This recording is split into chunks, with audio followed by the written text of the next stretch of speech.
Today I thought I would share one of the styles of pitchers that I enjoy making. There's so many different versions of them out there that potters make, and I've seen quite an array of different spouts. Some of them that I like and some that I just don't really seem to care for, but I'll start off by making these little discs and put that off to the side.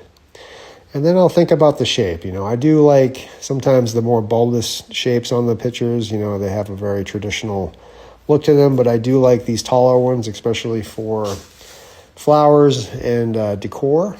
So as you can see here, I am building the walls, fairly quickly. I like to do that with taller forms so that the clay doesn't get too worked and too weak. I'm thinking about the taper from the bottom to the top, and at the same time envisioning where I want to put that handle and how big of a spout that I want to incorporate into the piece. So once I get this fairly close to where I want it to be, I'll kind of lay out where I want that spout to go. I could stop here and say, this is my spout and I'm done, but I just don't care for it. So that's where this disc comes into play. I've cut it, I've filleted it, opened it up, and now I'm going to attach that to the top of the pitcher. As you can see, I scored, and then I'll take that fillet and kind of wrap it around that rim, which I've left fairly thick, and really kind of work it on, and then pull it so that it becomes one with the piece.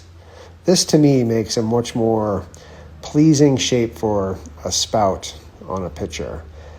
I've seen people that cut the pitchers to get the same look, but then you've almost made that area too thin and you have to actually add maybe a rim to it to kind of get the aesthetic back.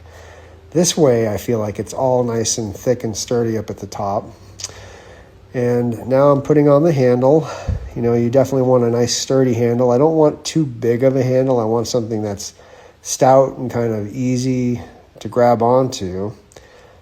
Pulling it right off of the form, which is actually still attached to the wheel, which normally I would not do. But here I'm just trying to, give you guys a demonstration. I'm attaching it. It's not, like I said, too large. I just want your hand to be able to get in there so you can really hold on to it nicely. And then, but it seems to me to be a pleasing way to go about it, and I hope you enjoyed this.